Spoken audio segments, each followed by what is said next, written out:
You are listening to the Speech Space Podcast, a podcast full of tips and resources for SLPs.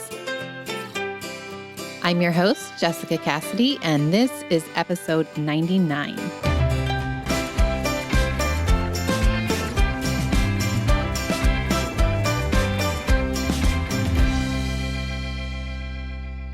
So today we're going to be talking about the latest research regarding articulation norms. But before we get started, I did want to mention that this podcast is brought to you by the Digital SLP membership site, which is a site that features time-saving, interactive digital resources that are all teletherapy platform friendly. You can learn more or sign up by heading on over to thedigitalslp.com/digitalslp.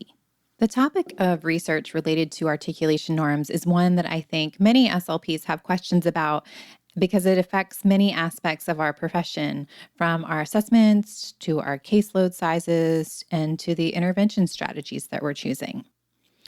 This topic is important for multiple reasons. In ASHA's 2020 school survey, nearly 89% of the SLPs who responded reported regularly working on articulation.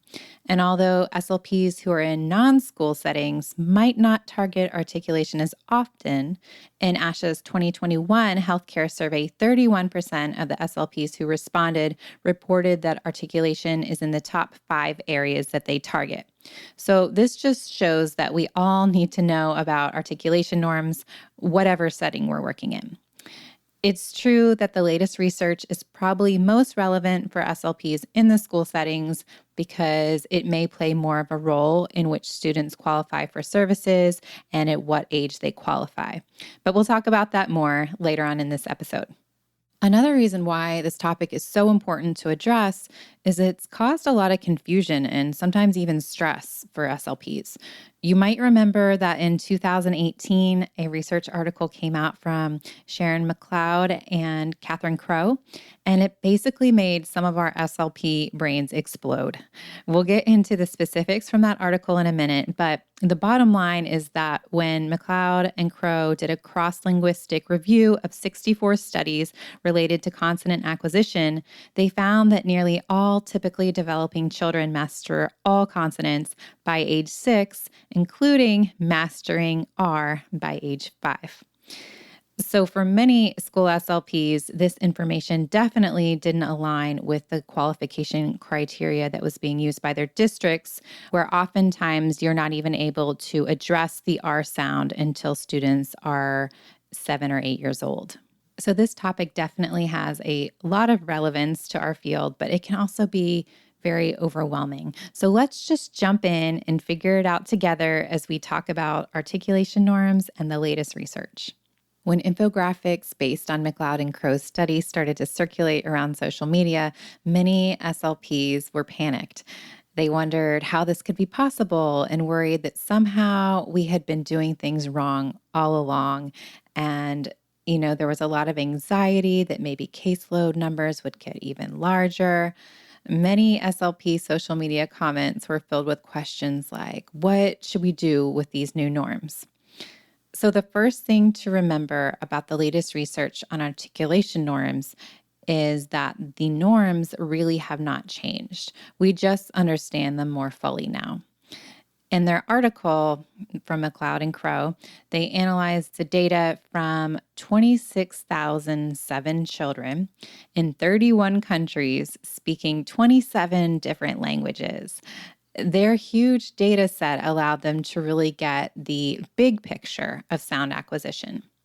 Now, in contrast, many SLPs in the schools are required to make treatment eligibility decisions using district criteria that are often drawn from a single study or a much smaller data set. For example, some districts are using the Iowa-Nebraska norms, which are based on a study that was done in 1990. Or some districts ask SLPs to make qualification decisions based on whatever articulation test it is that's available within that district. So that's why McLeod and Crow's big picture view could definitely feel like a change to many SLPs. So as the reality of this updated information about sound acquisition started to sink in, SLPs had a lot of questions. One question that came up in the US and other English-speaking countries was related to the fact that McLeod and Crow's 2018 article included data from children who spoke so many different languages.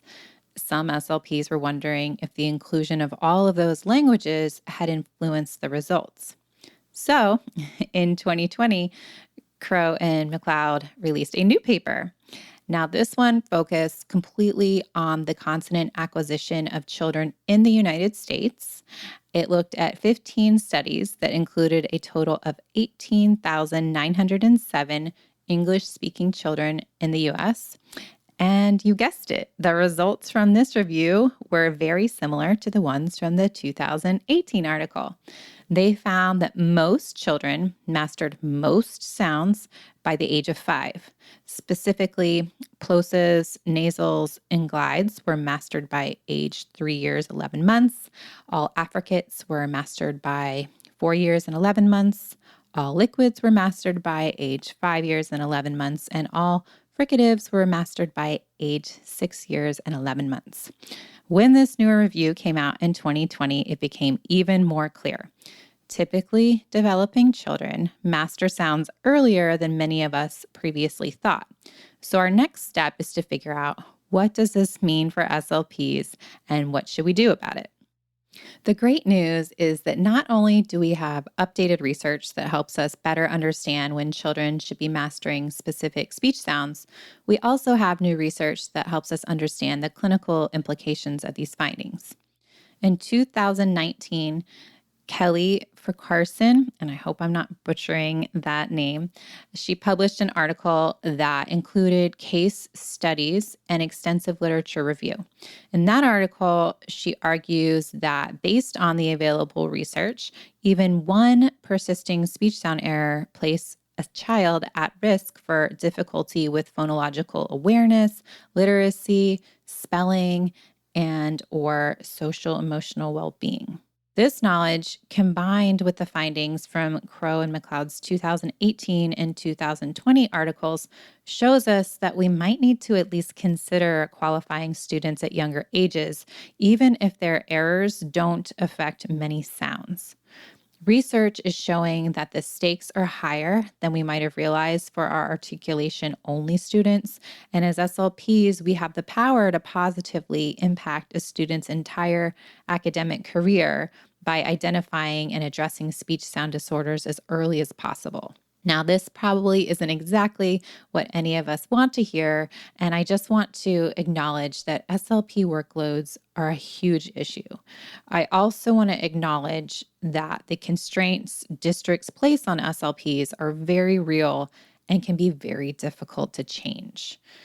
I love the idea of taking one small positive step in these types of overwhelming situations.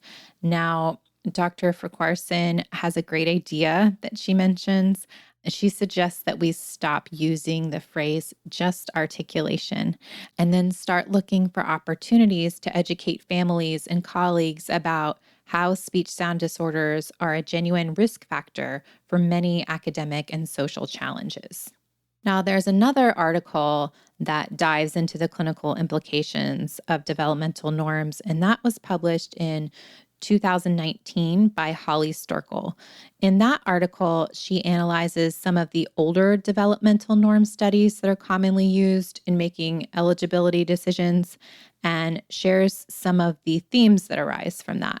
She points out that even in older studies, all of the authors recommended against using only developmental norms to make eligibility decisions, and they specifically recommend against using strict age cutoffs.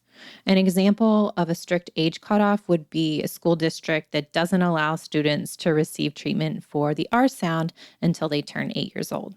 Now, Crow and McLeod emphasized the same points in their 2020 article focused on English consonant acquisition. They refer to Storkel's article in their conclusion and even quote her when they remind us that developmental norms are just one piece of the diagnostic puzzle. The clear message from all of these researchers is that we need to look at each student individually and holistically and use a variety of measures to decide whether or not intervention is warranted.